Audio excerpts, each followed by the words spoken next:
নমস্কার। একটা বিরাট ঘটনা ঘটে গেছে। আমি যেটা করার সেটা করেছি। সেটা হচ্ছে আমাদের নদিয়া দক্ষিণের ভারতীয় জনতা পার্টির উদ্বাস্তু সেলের জেলা কনভেনার গৌতম বাবুর বাড়িতে উনি এই সিএর একটা ক্যাম্প খুলেছেন, যাতে সাধারণ মানুষ অতি অল্প পয়সায় তারা 3টে এফিডেভিট করতে পারে এবং সিএতে তারা ফর্ম ফিল আপ করতে তাদের কোনো যেন অসুবিধা না হয়, তারাই করে দিচ্ছে। খুবই দুঃখজনক বিষয়। শান্তিপুর থানা থেকে তার বাড়িতে পুলিশ পাঠিয়েছে। কত বড় চটি চাটা পুলিশ! আমাকে যখন ফোন করেছে এই অবস্থা, আমি প্রথম যে গেছে তাকে ফোন করলাম। বলছে স্যার আমাকে তো ওসি সাহেব পাঠিয়েছেন, ওসি কি আইসে এরকম হবে?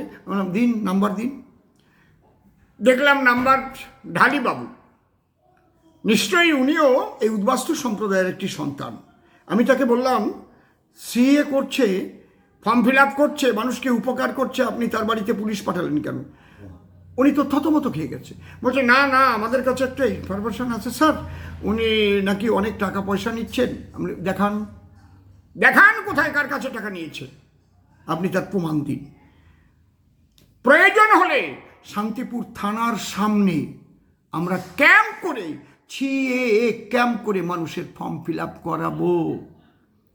আমি আশা করব পশ্চিমবাংলার সমস্ত থানার প্রশাসনকে বলবো, আগে করজোরে বলবো, যেখানে যেখানে সিএ ক্যাম্প হচ্ছে প্রয়োজনে আপনারা সেখানে দাঁড়িয়ে থেকে মানুষগুলোকে সিএতে যাতে তারা নাগরিকত্ব পেয়ে যায়, ফর্ম ফিল আপ করতে পারে, তার ব্যবস্থা করুন। আপনারা জানেন না ভারত ভাগের পরে যারাই ভারতবর্ষের মসনদে বসেছে, যারা বিভিন্ন রাজ্যে মসনদে বসেছে, মুখ্যমন্ত্রী হয়েছে, প্রধানমন্ত্রী হয়েছে, তারা এই উদ্বাস্তু মানুষগুলোকে আসতে বলেছিল। জওহরলাল নেহরু, গান্ধীজি, রাজেন্দ্র প্রসাদ, বল্লভভাই প্যাটেল তখন বলেছিল, তোমরা যেদিন আসবে সেদিন নাগরিকত্ব পাবে ভারতের। ওপার বাংলা থেকে লেখাপড়া শিখে এলে এখানে চাকরি পাবে, ওপার বাংলার দলিলপত্র জমা দিলে এখানে তার উচিত মূল্য তোমরা পাবে। যারা খালি হাতে আসবে তাদের পুনর্বাসনের ব্যবস্থা করা হবে। তারা কথা দিয়েছিল, কিন্তু তারা 1955 সালের নাগরিকত্ব আইনে এদের নাগরিকত্বটা খর্ব করে রেখেছে। Principal act of citizenship 1955 2:1 B foreigner act, সেখানে তারা লিখে রেখেছে যারা পালিয়ে আসবে তারা নাগরিকত্ব কোনো দিন আবেদন করতে পারবে না। যারা পাসপোর্ট এসে ভিসা শেষ হয়ে যাওয়ার পরেও সরকারকে না জানিয়ে ভারতবর্ষে থেকে যাবে, তারাও নাগরিকত্বের জন্য আবেদন করতে পারবে না। আইনটা করে রেখে এদের রেশনের ব্যবস্থা করলো, এদের ভোটার কার্ড করে দিল ভোট নেবার জন্য, এদের জমি কেনার সুযোগ করে দিল, গাড়ি করলো, বাড়ি করলো, চাকরি করলো। কিন্তু এরা যে পালিয়ে এসেছিল, এরা যে অবৈধ অনুপ্রবেশকারী, এদের কানে কানে একদিনও বলে দেয়নি। এদের সব দিয়েছে, কন্যাশ্রী দিয়েছে, রূপশ্রী দিয়েছে, স্বাস্থ্যসাথী দিয়েছে, লক্ষ্মীর ভাণ্ডার দিয়েছে, সব দিয়েছে। কিন্তু যা দিলে এদের আর কিছু দরকার হয় না, তা দেয়নি। তার নাম নাগরিকত্ব। সেই নাগরিকত্ব দেবার জন্য ভারতীয় জনতা পার্টি সরকার 2019 সালে সিএ পাশ করেছে এবং এলটিভির বিভিন্ন প্রভিশন রয়েছে। আজকেও যে আসবে সেও নাগরিকত্ব পেতে পারে। তাই পুলিশ প্রশাসনের কাছে আমার নিবেদন, প্রথম, যদি আপনারা নিবেদন না শুনে আপনারা এই মিথ্যাবাদী মাননীয় মুখ্যমন্ত্রীর সহায়তা করেন। কারণ দেখলাম বিডিও সাহেবরা তারাই পাঠিয়েছিল যাদের BLO 2, যারা সত্যিকারের জানাশোনা BLO 2 অভিজ্ঞ, দিল্লিতে তারা গিয়ে ট্রেনিং নিয়ে এলো কীভাবে কী করতে হবে। হঠাৎ মুখ্যমন্ত্রী কোনো অর্ডার দিলেন না, শুধু ফোন করে তাদের জানিয়ে দিলেন তোমাদের ক্যান্সেল করা হলো। আপনারা WBCS পাস করেছেন, আপনারা বড় চেয়ার নিয়ে বসে আছেন, কি বলবো আর। এইভাবে বিক্রি হয়ে যাবেন না রাজনৈতিক নেতাদের কাছে। কালের চক্র ঘুরিছে বক্র। আজকে যে সরকার আছে, মনে রাখবেন আপনাদের নামও কিন্তু লাল কালি দিয়ে খাতায় লেখা থাকছে। কোন কোন অফিসারেরা কি কি করছেন। ভবিষ্যতে ভারতীয় জনতা পার্টি আসবেই বাংলায়, সেদিন আপনারা কিন্তু রেহাই পাবেন না। আপনারা আইন বিরোধী কাজটা করতে যাবেন না, যেগুলো করে আসছেন।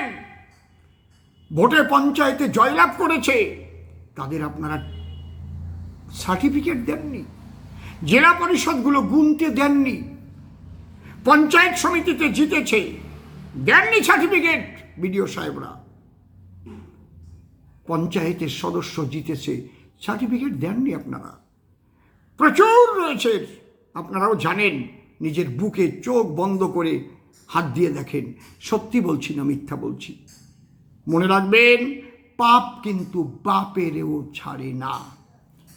এই জন্যে আপনারা এই উদ্বাস্তুদের সহায়তা করুন। প্রত্যেকটা উদ্বাস্তু যাতে পালিয়ে এসেছে, যারা বা পাসপোর্ট করে এসে যারা 14 সালের 31শে ডিসেম্বরের আগে, তাদের সিএতে যাতে তারা তাড়াতাড়ি করে আবেদন করে, তার ব্যবস্থা করেন। অনেকে বলছেন ওপার বাংলার প্রমাণ ছাড়া তো অ্যাপ্লিকেশন করা যাচ্ছে না। মিথ্যা কথা। আমি আগেও বলেছিলাম, এখনো বলছি, আপনার ওপার বাংলার প্রমাণ জোগাড় করতে পারলে একটা জেরক্স কপি জোগাড় করলেও হবে। যদি আপনি জোগাড় কোনোদিন না করতে পারেন, তাও আপনি নাগরিকত্ব পাবেন। আমি এখনো বলছি। কিভাবে পাবেন তার প্রভিশন আলাদা। ওই প্রমাণ আপনাকে এখন ফর্ম ফিল আপ করতে দিতে হয় না। আপনি ফর্ম ফিল আপের সময় শুধু 14 সালের 31-এর মধ্যে ঢুকেছেন, তার একটা প্রমাণ নিয়ে আসুন। সব দায়িত্ব আমার, বলছি আমি, সব দায়িত্ব আমি নিয়ে আপনাকে ফর্ম ফিল আপ করে দেবো, অথবা আপনাকে বলে দেবো কিভাবে করতে হবে। ফর্ম ফিল আপটা হয়ে গেল, আপনাকে 3 বার ডাকবে পরপর, এতে 6 মাস কেটে যাবে। যদি পারলেন। আর এই আইনে লেখা রয়েছে, কি সুন্দর বিজেপি আপনাদের জন্য যেটা করেছে, আপনারা ভাবতে পারবেন না। একটা হিন্দুকেও ভারত থেকে চলে যেতে হবে না। শুধু আপনারা আইনের গণ্ডিতে একটু পাটা রাখেন, আইনের বাইরে যাবেন না। মা সীতা হরণ হয়েছিল লক্ষণ গণ্ডির বাইরে, মা যখন পা রেখেছিলেন। যদি মা লক্ষণ গণ্ডির বাইরে না যেতেন, রাবণের বাপের ক্ষমতা ছিল না মা সীতাকে হরণ করা। আপনিও ভারতের যে আইন, সাংবিধানিক আইন, সেই আইনের মধ্যে থাকুন। আপনার ওপার বাংলার একটা প্রমাণও নেই, লাগবে না বলছি তো। আপনি জোগাড় করতে পারেননি, এতে লেখা রয়েছে আপনার যে অ্যাপ্লিকেশন, এটাকে কখনো রিজেক্ট করা যাবে না। স্ট্যাটাস পেন্ডিং দেখাবে। 5 বছর যখন কেটে যাবে, আপনি দিতে পারেননি, আপনার কাছে রিসিপ্টটা রয়েছে, আপনাকে পুলিশও ধরবে না। 5 বছর পরে আপনি এলিজিবল হয়ে যাবেন নাগরিকত্ব পাবার জন্য। কেন? ওটা রেজিস্ট্রেশন, বাই রেজিস্ট্রেশনে পাবেন। আপনি নাম রেজিস্ট্রি করেছিলেন সিএতে, ওপার বাংলার প্রমাণ আপনি আনতে পারেননি। আইনে লেখা আছে, সরকারের খাতায় নাম রেজিস্ট্রেশন থাকলে 5 বছর ভারতবর্ষে বসবাস করলে সেই দিন থেকে সেই ব্যক্তি নাগরিকত্ব পাওয়ার যোগ্য। লাগলো না আপনার ওপার বাংলার প্রমাণ, লাগবে না বলছি তো। আর যিনি জোগাড় করতে পারবেন এখনই, 5 মাস, 6 মাস, 2 মাস, 3 মাস, 1 বছরের মধ্যে, তিনি ওই জেরক্স কপিটা হলেই হবে, চলে যাবেন, আপনি নাগরিকত্ব কার্ড পেয়ে যাবেন। এর চাইতে কি সুবিধা করবে? আর যারা বর্তমান আসবেন পাসপোর্ট করে, তাদের জন্য LTV, লং টার্ম ভিসা, সে ব্যবস্থাও করেছেন হিন্দুদের জন্য। এবং আগে এতটা ফাইন ছিল যে তোমার ভিসা শেষ হয়ে যাওয়ার পরেও তুমি থেকে গেছো, অনেক টাকা ফাইন হতো, 1,50,000, 2 লাখ, 3 লাখ। কিন্তু এখন 100 টাকা, 200 টাকা, 500 টাকা হিন্দুদের জন্য ফাইন। আপনি যদি আপনার ভিসা শেষ হয়ে যাওয়ার পরেও 5 বছরে ওখানে থাকেন, যে 2014 সালের পরে এসেছেন, ভিসা আপনার 5 বছর শেষ হয়েছে, 10 বছর, 9 বছর শেষ হয়ে গেছে, আপনি রয়ে গেছেন, পাসপোর্টটা কিন্তু আপনার থাকতে হবে। তাহলে আপনি অ্যাপ্লাই করে দিন এলটিভিতে। আপনি কিছু অল্প কিছু আপনার যেটা সরকারের ঘরে দিতে হবে ফাইন, পুলিশ আপনাকে আর তাড়াবে না। তাই নাহলে কিন্তু পুলিশ বাড়িতে যাবে। আপনি ভেবেছেন পাসপোর্টটা আমি লুকিয়ে রেখেছি, কেউ জানে না।